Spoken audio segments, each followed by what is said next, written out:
Friends, welcome to my YouTube channel CK education hub. Friends, आज की इस video में मैं आप लोगों को Bihar board class 12th English rainbow part 2 poetry section का 6th चैप्टर यानी छठा चैप्टर जिसका नाम है द सोल्जर, इसके जितने भी VVI ऑब्जेक्टिव्स है जो आपके एग्ज़ाम में आने वाले हैं वो सभी क्वेश्चंस को मैं इस वीडियो में समझाने जा रहा हूं। तो फ्रेंड्स, आप लोग इस वीडियो के अंत तक बने रहेंगे और इसमें बताए गए सभी क्वेश्चंस को समझने की कोशिश करेंगे, क्योंकि आपके आने वाले इंटर परीक्षा में यहीं से प्रश्न पूछे जाएंगे। तो फ्रेंड्स, आइए इसका पहला क्वेश्चन देखते हैं इसमें क्या पूछा गया है। पहला जो क्वेश्चन इसमें पूछा गया है, who has compose the poem the soldier, यानी द सोल्जर जो ये पोएम है इसको किसने कंपोज किया यानी किसने लिखा है। ऑप्शन नंबर ए में दिया गया W.H. ऑडेन, बी में है वाल्ट व्हिटमैन, सी में है रूपर्ट ब्रूक और डी में है ऑल ऑफ दिस। तो फ्रेंड्स, मैं आपको बताना चाहूँगा ये द सोल्जर जो पोएम है इसके जो पोएट है वो कौन है या कंपोजर कौन है, रूपर्ट ब्रूक। कौन है? रूपर्ट ब्रूक, यानी ऑप्शन नंबर सी जो है क्वेश्चन नंबर 1 का सही आंसर हो जाएगा। आइए फ्रेंड्स, अगला क्वेश्चन नंबर 2 देखते हैं इसमें क्या पूछा गया है। इसमें पूछा गया who is the composer of the poem the soldier, यानी द सोल्जर जो ये पोएम है इसके मतलब कंपोजर कौन है यानी पोएट कौन है। तो ऑप्शन नंबर ए में दिया गया W.H. ऑडेन, बी में वाल्ट व्हिटमैन और सी में है जॉन किट्स और डी में है नॉन ऑफ दिस। तो फ्रेंड्स, मैं आपको बताना चाहूँगा द सोल्जर के जो पोएट है वह है रूपर्ट ब्रूक, लेकिन इसमें रूपर्ट ब्रूक कहीं पे लिखा नहीं गया है, इसलिए ऑप्शन नंबर डी में जो नॉन ऑफ दिस दिया गया है ये इसका सही आंसर हो जाएगा, यानी ऑप्शन नंबर डी जो है क्वेश्चन नंबर 2 का सही आंसर हो जाएगा। आइए फ्रेंड्स, अगला क्वेश्चन नंबर 3 देखते हैं इसमें क्या पूछा गया है। क्वेश्चन नंबर 3 में पूछा गया who is the poet of the poem the soldier, यानी द सोल्जर जो ये पोएम है इसके पोएट कौन है। पोएट या कंपोजर दोनों सेम ही होते हैं। ऑप्शन नंबर ए में दिया गया जॉन डन, बी में है जॉन मिल्टन, सी में है जॉन किट्स और डी में है नॉन ऑफ दिस। तो फ्रेंड्स, मैं आपको बताना चाहूँगा द सोल्जर के जो पोएट है वह है रूपर्ट ब्रूक, लेकिन इसमें रूपर्ट ब्रूक कहीं पे लिखा नहीं गया है, इसलिए ऑप्शन नंबर डी जो है नॉन ऑफ दिस ये इसका सही आंसर हो जाएगा। आइए फ्रेंड्स, अगला क्वेश्चन नंबर 4 देखते हैं इसमें क्या पूछा गया है। Who is known as war poet, यानी वार पोएट के रूप में यानी योद्धा कवि के रूप में कौन जाने जाते हैं। ऑप्शन नंबर ए में दिया गया है जॉन डन, बी में है जॉन किट्स, सी में है रूपर्ट ब्रूक और डी में है ऑल ऑफ दिस। तो फ्रेंड्स, मैं आपको बताना चाहूँगा ये जो रूपर्ट ब्रूक है ना, रूपर्ट ब्रूक को वार पोएट के रूप में यानी योद्धा कवि के रूप में जाना जाता है, यानी ऑप्शन नंबर सी जो है क्वेश्चन नंबर 4 का सही आंसर हो जाएगा। आइए फ्रेंड्स, अगला क्वेश्चन नंबर 5 देखते हैं इसमें क्या पूछा गया है।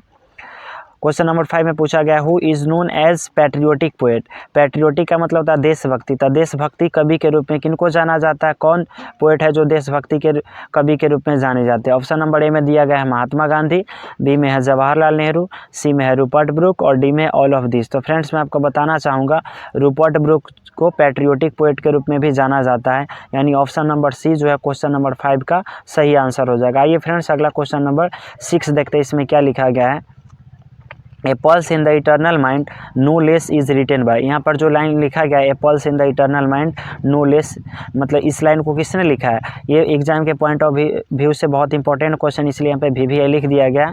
ऑप्शन नंबर ए में दिया गया रूपर्ट ब्रूक, बी में है जॉन मिल्टन और सी में है जॉन किट्स और डी में ऑल ऑफ दिस। तो फ्रेंड्स, मैं आपको बताना चाहूँगा ये जो लाइन लिखे हैं ये रूपर्ट ब्रूक लिखे हैं और इस लाइन को द सोल्जर से लिया गया है, यानी ऑप्शन नंबर ए जो है क्वेश्चन नंबर 6 का सही आंसर हो जाएगा। आइए फ्रेंड्स, अगला क्वेश्चन नंबर 7 देखते हैं इसमें क्या पूछा गया है।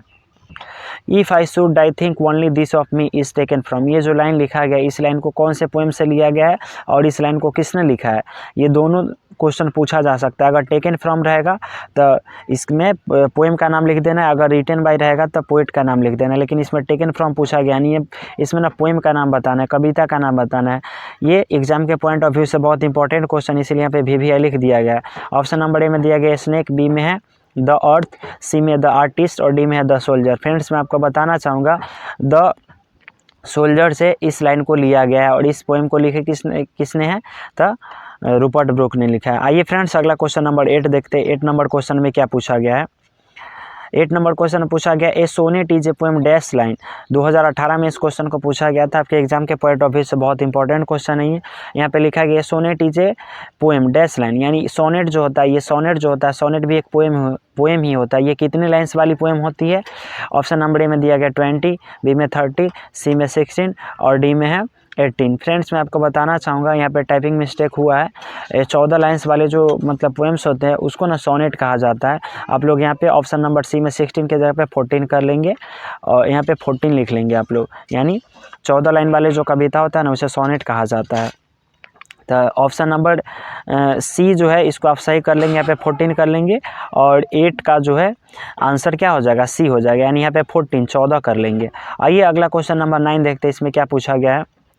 The soldier is a dash poem. ये द सोल्जर जो है कैसा पोएम है, वार पोएम है, हैप्पी है, लव है, रोमांटिक है। फ्रेंड्स मैं आपको बताना चाहूँगा द सोल्जर जो है यह एक वार पोएम है, मतलब इसमें ना युद्ध का बात किया गया है और इसके जो पोएट है रूपर्ट ब्रूक इसमें एक योद्धा के रूप में खुद को एड्रेस किए, संबोधित किए। आइए फ्रेंड्स अगला क्वेश्चन नंबर 10 देखते हैं, इसमें क्या पूछा गया है। The image and praises of dot dot run through both the stanzas. ये जो पोएम है इसमें 2 स्टांजा दिया गया, यानी 2 पद दिया गया, 2 पैराग्राफ्स दिए गए हैं और दोनों पैराग्राफ्स में मतलब किसकी तस्वीरों को उकेरा गया है और किसकी प्रशंसा की गई है। ऑप्शन नंबर ए में दिया गया इंग्लैंड, बी में है अमेरिका, सी में है फ्रांस, डी में है इंडिया। फ्रेंड्स मैं आपको बताना चाहूँगा इस पोएम के जो 2 स्टांजा है, 2 पैराग्राफ है, दोनों में इंग्लैंड की प्रशंसा की गई है, इंग्लैंड की चर्चा की गई है। आइए फ्रेंड्स अगला क्वेश्चन नंबर 11 देखते हैं, इसमें क्या पूछा गया है।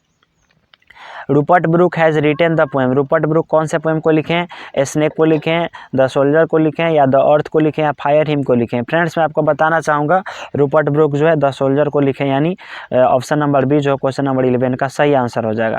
आइए फ्रेंड्स अगला क्वेश्चन नंबर 12 देखते हैं, इसमें क्या पूछा गया है। Brooke inspired patriotism in the dash phase of the first world war. ये एग्जाम के पॉइंट ऑफ व्यू से इंपॉर्टेंट क्वेश्चन है, इसीलिए BM लिखा गया, बोर्ड मॉडल क्वेश्चन है ये लिखा गया इसमें। रूपर्ट ब्रूक जो है पैट्रियोटिज्म यानी देशभक्ति की भावना को मतलब देशभक्ति के लिए लोगों को प्रेरित किए थे, ये लोगों के लिए प्रेरणा स्रोत बन गए थे। वर्ल्ड वार के कौन से फेज़ में, अर्ली फेज़ में, लेट में, मिडिल में, या नॉन ऑफ दिस में। तो फ्रेंड्स मैं आपको बताना चाहूँगा प्रथम विश्व युद्ध जो हुआ था उसके प्रारंभिक जो फेज़ था, जो प्रारंभिक जो दौर था, उसी में इन्होंने इंग्लैंड के लोगों में देशभक्ति की भावना के लिए लोगों को क्या किए थे, ये इंस्पायर्ड किए थे, प्रेरित किए थे, यानी ऑप्शन नंबर ए जो है क्वेश्चन नंबर 12 का सही आंसर हो जाएगा। आइए फ्रेंड्स अगला क्वेश्चन नंबर 13 देखते हैं, इसमें क्या पूछा गया है। Rupert Brooke is remembered as a dash poet, यानी रूपर्ट ब्रूक को याद किया जाता है कैसे पोएट के रूप में, फ्रेंच पोएट के रूप में, अमेरिकन पोएट के रूप में, वार पोएट के रूप में, रियलिस्टिक पोएट के रूप में। तो फ्रेंड्स मैं आपको बताना चाहूँगा रूपर्ट ब्रूक को वार पोएट के रूप में याद किया जाता है, योद्धा कवि के रूप में इनको याद किया जाता है, यानी ऑप्शन नंबर सी जो है क्वेश्चन नंबर 13 का सही आंसर हो जाएगा। आइए फ्रेंड्स अगला क्वेश्चन नंबर 14 देखते हैं, इसमें क्या पूछा गया है। रूपर्ट ब्रूक वाज डाइडिंग, यानी रूपर्ट ब्रूक का ना डेथ कब हुआ था, 1950 में, 1960 में, 1917 में, 1918 में। तो फ्रेंड्स मैं आपको बताना चाहूँगा रूपर्ट ब्रूक का डेथ हो गया था 1915 में, यानी ऑप्शन नंबर ए जो है क्वेश्चन नंबर 14 का सही आंसर हो जाएगा। आइए फ्रेंड्स अगला क्वेश्चन नंबर 15 देखते हैं, इसमें क्या पूछा गया है। Rupert Brooke was born in, यानी रूपर्ट ब्रूक का जन्म कब हुआ था, 1887 में, 1888 में, 1889 में, 1890 में। फ्रेंड्स मैं आपको बताना चाहूँगा रूपर्ट ब्रूक का जन्म हुआ था 1887 में, यानी क्वेश्चन नंबर ए जो है ऑप्शन नंबर ए जो है क्वेश्चन नंबर 15 यानी 15 का सही आंसर हो जाएगा। आइए फ्रेंड्स अगला क्वेश्चन नंबर 16 देखते हैं, इसमें क्या पूछा गया है। The place where the soldier would be buried should be treated as the part of dot dot dot after his death. ये बहुत इंपॉर्टेंट क्वेश्चन इसीलिए VVI लिखा गया। इसमें लिखा है the place where the soldier would be buried, मतलब वह प्लेस मतलब वह जगह जहाँ पे सोल्जर को यानी कवि को बरीड दफनाया जाएगा, वो जो ज़मीन है वो हमेशा के लिए किसका हो जाएगा इनके मृत्यु के बाद, इंडिया का, भारत का, इंग्लैंड का, अमेरिका का। तो फ्रेंड्स मैं आपको बताना चाहूँगा रूपर्ट ब्रूक इंग्लैंड के रहने वाले थे और ये अपने देश के लिए लड़ते थे और ये कहते थे कि किसी भी विदेशी भूमि पर अगर मैं मर जाऊँगा और वहाँ पर मुझे दफनाया जाएगा तो वो विदेशी भूमि हमेशा के लिए किसका हो जाएगा, इंग्लैंड का हो जाएगा, यानी ऑप्शन नंबर सी जो है क्वेश्चन नंबर 16 का सही आंसर हो जाएगा। आइए फ्रेंड्स अगला क्वेश्चन नंबर 17 देखते हैं, इसमें क्या पूछा गया है। The poem dot dot dot is A patriotic poem, मतलब यहाँ पे ना कुछ पोएम का नाम दिया गया, इसमें से कौन सा पोएम है जो पैट्रियोटिक पोएम है यानी देशभक्ति वाला कविता है। ऑप्शन नंबर ए में दिया गया है द अर्थ, बी में है द आर्टिस्ट, सी में है एन एपिटफ और डी में है द सोल्जर। फ्रेंड्स मैं आपको बताना चाहूँगा द सोल्जर जो है एक पैट्रियोटिक पोएम है, यानी ऑप्शन नंबर डी जो है क्वेश्चन नंबर 17 यानी 17 का सही आंसर हो जाएगा। आइए फ्रेंड्स अगला क्वेश्चन नंबर 18 देखते हैं, इसमें क्या पूछा गया है। Rupert Brooke speaks in the guise of an dash soldier.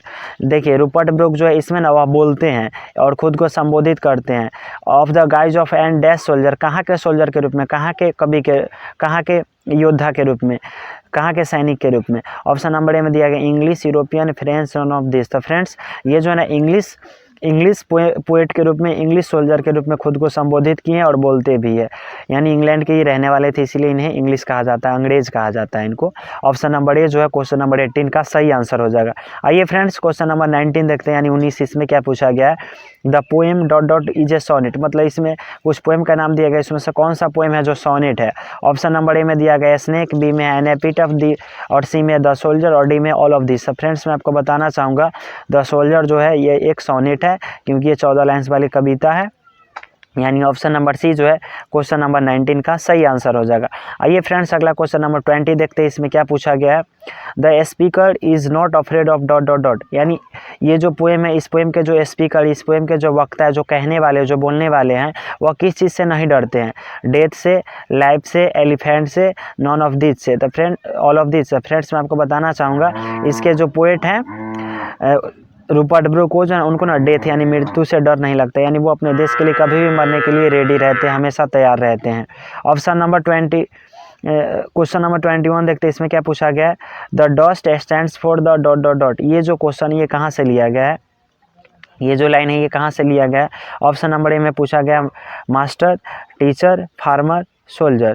ये इसमें जो डस्ट का जो बात किया गया, ये डस्ट जो है मतलब डस्ट का यूज किसके लिए किया गया है, मास्टर के लिए, टीचर के लिए, फार्मर के लिए, सोल्जर के लिए। तो फ्रेंड्स ये सोल्जर के लिए इसका यूज किया गया है। फ्रेंड्स अगला क्वेश्चन नंबर 22 देखते हैं, इसमें क्या पूछा गया है, इसमें पूछा गया है the poet in the soldier is depicting the miseries of dot dot dot. ये 2018 में ये क्वेश्चन पूछा भी गया था।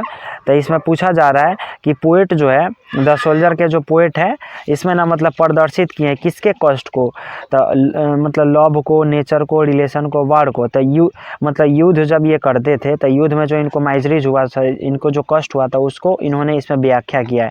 फ्रेंड्स इस वीडियो में मैं बस 22 क्वेश्चन ही बताऊँगा, 22 क्वेश्चन ही बताऊँगा, और ये सभी क्वेश्चंस आपके एग्जाम के पॉइंट ऑफ व्यू से बहुत ही इंपॉर्टेंट है। तो आप लोग इस क्वेश्चन को समझेंगे और इस वीडियो को अंत तक देखिएगा, और अगर आपको समझ में नहीं आएगा तो आप मुझे कमेंट करके बताएंगे भी, और मैं आपके कमेंट का रिप्लाई करूंगा। अगर आपको ये मेरी वीडियो अच्छी लगी होगी तो आप मेरे इस वीडियो को लाइक करेंगे, कमेंट करेंगे और अपने दोस्तों के साथ शेयर भी करेंगे। ओके फ्रेंड्स, मेरे वीडियो को देखने के लिए धन्यवाद। मिलते हैं इसी तरह के कोई दूसरे नए इंपॉर्टेंट वीडियो के साथ, तब तक के लिए मेरे साथ बोलिए जय हिंद।